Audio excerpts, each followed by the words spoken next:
Hello everyone, welcome to विज्ञान Ganga. I am कविता कुमावत। जैसा कि आप सब लोग जानते हो कि हमने जो है हमारे साइंस एनसीईआरटी सीरीज़ के 8 लेक्चर अच्छे से कंप्लीट कर ली थी और जो 9 नंबर का लेक्चर था वो हमारा अधूरा रह गया था।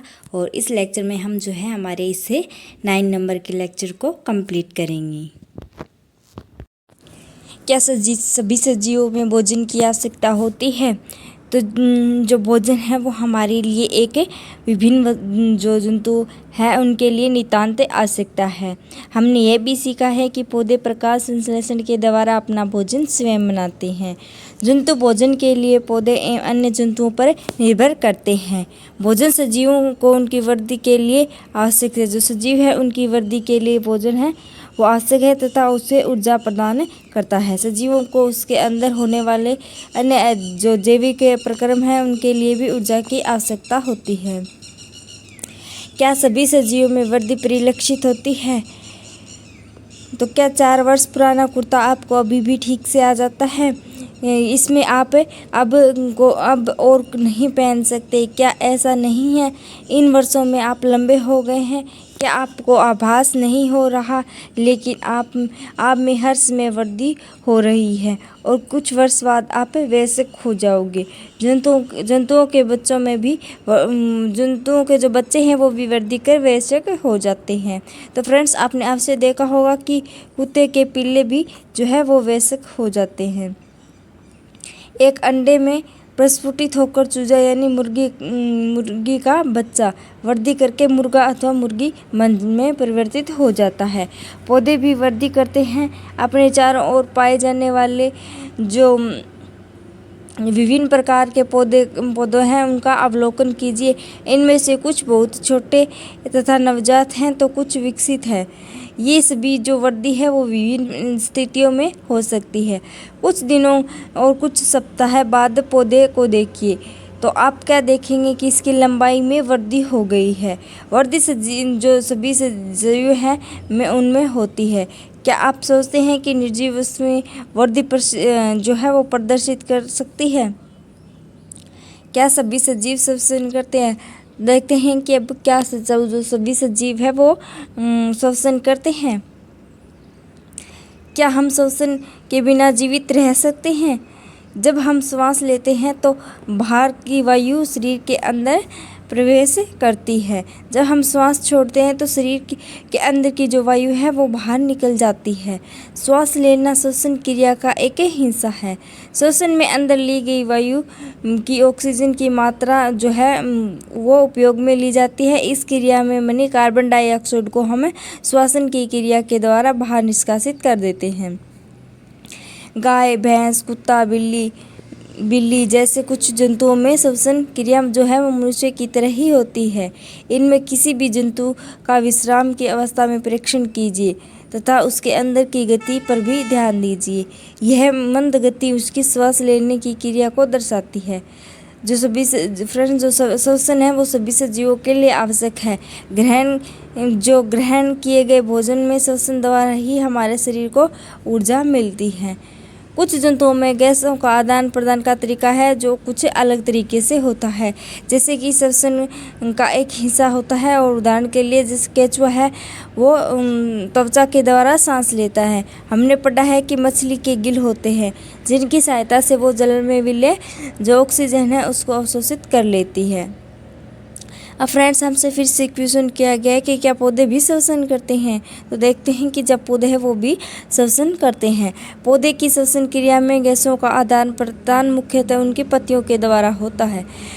जो पत्तियां होती है उसमें सूक्ष्म रंध्र द्वारा वायु को अंदर लेती है। जो पौधे की पत्तियां होती हैं उनमें छोटे छोटे जो सूक्ष्म रंध्र पाए जाते हैं और ये रंध्र के द्वारा ही वायुमंडल को अंदर लेती है तथा ऑक्सीजन का उपयोग करती है। वह कार्बन डाइऑक्साइड को जो है वायु में निष्कासित कर देती है। हम जानते हैं कि प्रकाश की उपस्थिति में पौधे वायु की कार्बन डाइऑक्साइड का उपयोग कर भोजन बनाने के लिए करते हैं तथा ऑक्सीजन छोड़ते हैं। पौधे केवल दिन के समय ही भोजन बनाते हैं जबकि श्वसन क्रिया दिन और रात दोनों में निरंतर चलती रहती है। भोजन बनाने की क्रिया में निष्कासित ऑक्सीजन की मात्रा पौधे द्वारा श्वसन में उपयोग में ली गई ऑक्सीजन की अपेक्षा बहुत अधिक होती है। क्या सभी सजीव उद्दीपन के प्रति अनुक्रिया करते हैं? तो फ्रेंड्स, जब हम नंगे पैर टहल रहे होते हैं तब आपका पैर अचानक से किसी कांटे पर आ गई या अथवा कोई नुकीली वस्तु पर टिक जाता है तो आप किस प्रकार अनुक्रिया करते हैं? जब आप अपने जो प्रिय भोजन है उसको देखते हैं तो आप क्या सोचते हैं? तो क्या अनुभव होता है? आप अंधेरे स्थान में अचानक तेज धूप में जाते हैं तो क्या होता है?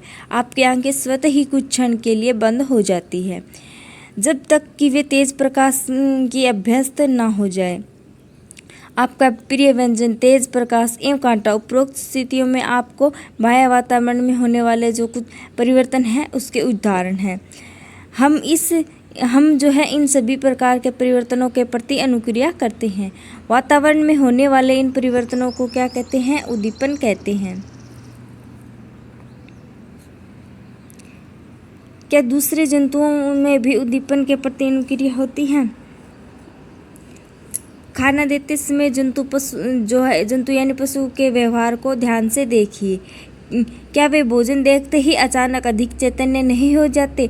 जब आप एक चिड़िया की ओर कदम बढ़ाते हैं तो वह क्या करती है? जब जंगली जानवरों पर तीव्र प्रकाश डालते हैं तो वे भाग खड़े होते हैं। इसी प्रकार यदि रात्रि में आप रसोई घर में बल्ब प्रदीप्त करते हैं यानी जलाते हैं तो कॉकरोच अचानक से छिपने के स्थान पर भाग जाते हैं। क्या आप जंतुओं में उद्दीपन के प्रति अनुक्रिया के कुछ उदाहरण और दे सकते हैं?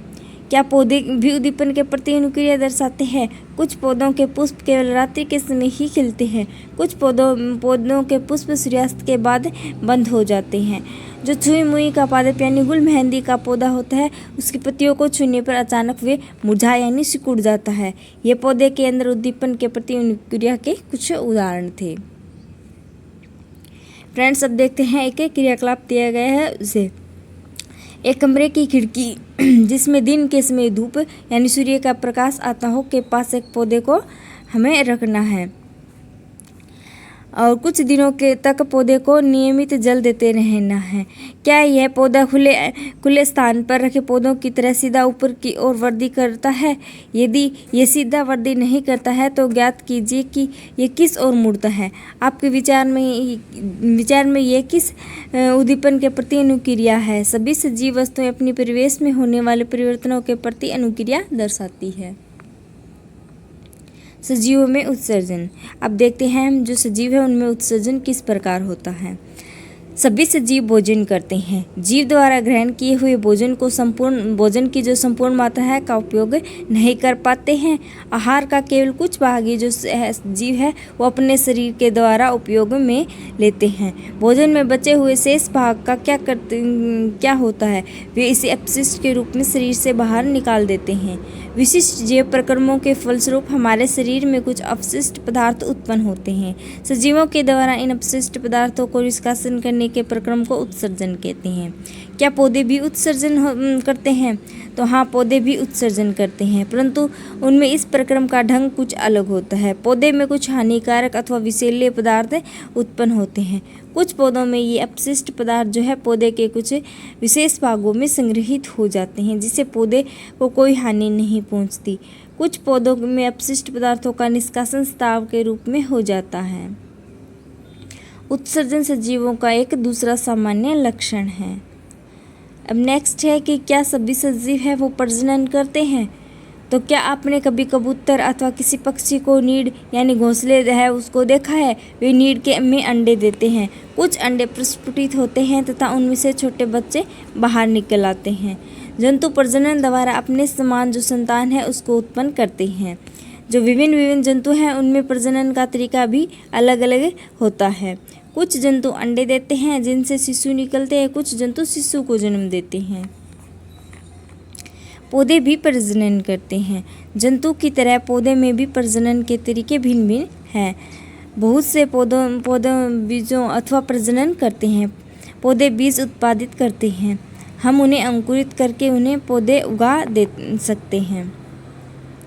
कुछ पौधे बीज के अतिरिक्त अन्य कायिक भागों के द्वारा भी पौधे उत्पन्न करते हैं। उदाहरण के लिए आलू के जो कलिका वाला भाग है उससे नए पौधा बनता है। पौधा कलम के द्वारा भी उगाया जा सकता है। क्या आप स्वयं इस विधि का उपयोग करके कभी पौधा उगाया है? तो क्रियाकलाप 5 को देखते हैं अब। गुलाब अथवा मेहंदी की धड़ कलम लीजिए, इसको जो है मिट्टी में लगाइए, इसे नियमित रूप से जल दीजिए। आप कुछ दिनों के बाद क्या देखते हैं, कलम से पौधा बनना सरल कार्य नहीं है। यदि आपके कलम में वृद्धि नहीं हुई है तो निराश ना हो। यदि संभव हो तो एक माली से बात करके कलम से पौधे बनाने के अंतराल में की जाने वाली देखभाल की जानकारी प्राप्त कीजिए। सजीव प्रजनन प्रक्रिया के द्वारा अपने समान अनेक संतान उत्पन्न करते हैं। विभिन्न जीवों में प्रजनन की जो विधियाँ हैं वो भी अलग अलग प्रकार की होती है। क्या सभी सजीव है वो गति करते हैं? तो अध्याय 8 में हमने जो जंतुओं में विभिन्न तरीकों की चर्चा की थी। वे एक स्थान से दूसरे स्थान तक जाते हैं तथा उनके शरीर में अन्य प्रकार की गति भी दिखाई देती हैं। पौधे के विषय में विचार कीजिए, क्या वे सभी गति करते हैं? क्या पौधे जो सामान्यतः भूमि में जकड़े रहते हैं, अतः वे एक स्थान से दूसरे स्थान तक नहीं जा सकते, परंतु विभिन्न पदार्थ जैसे कि जल, खनिज एवं संश्लेषित खाद्य पदार्थ पौधे के एक भाग से दूसरे भाग में संहित होते हैं। क्या आपने पौधे के अन्य प्रकार की गति को देखा है? पुष्पों का खिलना एवं बंद होना। क्या आप याद कर सकते हैं कि कुछ पौधे विभिन्न उद्दीपनों के प्रति अनुक्रिया भी करते हैं? कुछ जो निर्जीव है उन वस्तुओं में भी गति को करते देखा है। बस कागज, छोटा टुकड़ा, बादल तथा कुछ अन्य वस्तुएं इसके उदाहरण हैं। क्या इसकी गति सजीवों की गति से किस प्रकार भिन्न है? प्रकृति में विविध प्रकार के जीव हैं, लेकिन उन सभी में कुछ उदाहरण एक समान होते हैं जिनकी हम पहले चर्चा कर चुके हैं। मृत्यु सजीवों के लिए एक सामान्य लक्षण है। चूँकि जीवों की मृत्यु होती है, इसलिए जीवों की प्रजाति हजारों वर्षों तक तभी अस्तित्व में रह सकती है जबकि वे प्रजनन कर अपने समान जो संतान है उसको उत्पन्न करे। एक अकेले जीव प्रजनन किए बिना भी मर सकता है, परंतु सजीवों की प्रजाति तभी अस्तित्व में रहती है जब वे उनके सदस्यों में प्रजनन होता है। हमने देखा है कि सभी सजीव वस्तुओं में कुछ विशिष्ट लक्षण समान रूप से दिखाई देते हैं। उन सभी को भोजन की आवश्यकता होती है। उसमें श्वसन, उत्सर्जन, उद्दीपन के प्रति अनुक्रिया, प्रजनन, गति एवं वृद्धि होती है तथा मृत्यु होती है। क्या हमने ऐसे कुछ निर्जीव वस्तुओं को जानते हैं जिनमें इन लक्षणों में से कुछ लक्षण दिखाई देते हैं? कार, साइकिल, गाड़ी, नदी एवं जल गति करते हैं। आकाश में जो चंद्रमा है वो भी गति करता है। क्या इन वस्तुओं में सजीव कहा जा सकता है? हमने स्वयं से प्रश्न करना होगा कि क्या इनमें सजीवों के अन्य सभी लक्षण भी पाए जाते हैं? सामान्यतः सजीवों के वे सभी लक्षण पाए जाते हैं जिसकी हमने चर्चा की है, परंतु निर्जीव वस्तुओं में भी वे सभी लक्षण एक साथ दिखाई नहीं देते हैं। क्या यह हमेशा सत्य है? क्या हमने सभी सजीवों में वे सभी लक्षण जिनकी हमने चर्चा की हमेशा निश्चित रूप में दिखाई देते हैं? क्या हमें निर्जीवों में से सभी लक्षण कभी भी एक साथ दिखाई नहीं देते? उनमें से मात्र कुछ लक्षण ही दिखाई देते हैं। इस विषय में और अच्छे प्रकार से समझने के लिए किसी बीज के विषय में विचार कीजिए। कुछ विशिष्ट उदाहरण देखें। उदाहरणतः मूंग के बीज के बारे में क्या होता है? क्या वह जीवित रहता है या एक दुकान में अथवा भंडार में महीनों तक रहता है तथा कुछ इसमें कोई वृद्धि नहीं होती है अथवा जीवन के कुछ अन्य लक्षण भी दिखाई नहीं देते हैं? परंतु जब हम इन बीजों को मिट्टी में बोकर जल से सींचते हैं तो ये पौधे बन जाते हैं। एक महीने तक दुकान में रखे बीजों को भोजन की आवश्यकता थी अथवा इसमें उत्सर्जन, वृद्धि अथवा प्रजनन हुआ। हमने देखा कि कुछ ऐसे भी उदाहरण हैं जब हम सरलता से नहीं कह सकते कि उनमें से जीवन के सामान्य लक्षण दिखाई देते जिससे उन्हें जीवित कहा जा सके। फिर जीवन क्या है? गेहूं की बोरी में अपना हाथ डालिए। क्या आपको कुछ गर्मी का अनुभव हुआ? गेहूं की बोरी में कुछ गर्मी उत्पन्न होती है। यह गर्मी बीजों में श्वसन के कारण उत्पन्न हुई। हमने देखा कि बीजों में श्वसन की क्रिया उस समय भी चलती है जब अन्य जैव प्रक्रम उतने सक्रिय नहीं होते। संभवतः हमारे प्रश्न आखिर जीवन क्या है, उत्तर देना इतना सरल नहीं हो सकता, परंतु अपने चारों ओर पाए जाने वाले जीवों की विविधता को देखकर अचानक मुंह से निकल आता है कि जीवन बहुत सुंदर है। तो अब देखते हैं हमारे इसे जो लेक्चर है उसका सारांश क्या है। किसी स्थान का परिवेश जिसमें पौधे, जंतु एवं अन्य जीव रहते हैं उसका आवास कहलाता है। विभिन्न प्रकार के पौधे एवं जंतु एक ही आवास में एक साथ रह सकते हैं। पौधे और जीवों के विशिष्ट लक्षण एवं स्वभाव जो उन्हें एक आवास विशेष में रहने के अनुकूल बनाते हैं अनुकूलन कहलाता है। आवास अनेक प्रकार के होते हैं, परंतु सामान्यतः उन्हें स्थलीय यानी जमीन पर एवं जलीय आवास यानी जल में वर्गीकृत किया गया है। विभिन्न आवासों में सजीवों की विविध प्रजातियां पाई जाती हैं। पौधे, जंतु एवं सूक्ष्म जीव संयुक्त रूप से जैव घटक कहलाते हैं। चट्टान, मिट्टी, जल, प्रकाश एवं ताप हमारे परिवेश के जो है वो अजैविक घटक कहलाते हैं। सजीव वस्तुओं की कुछ सामान्य लक्षण, उन्हें भोजन की आवश्यकता होती है। वे श्वसन, उत्सर्जन, पर्यावरण के प्रति अनुक्रिया, प्रजनन, वृद्धि एवं गति करते हैं। तो फ्रेंड्स, आज ये हमारा था आज का लेक्चर। आशा है कि आप सभी को अच्छे से समझ में आ गया है। आपको अगर इनमें कुछ और विविधता चाहिए तो आप जो है कमेंट सेशन में अपने कमेंट ज़रूर करें, अपनी राय जो है कमेंट सेशन में ज़रूर दें। Thank you friends.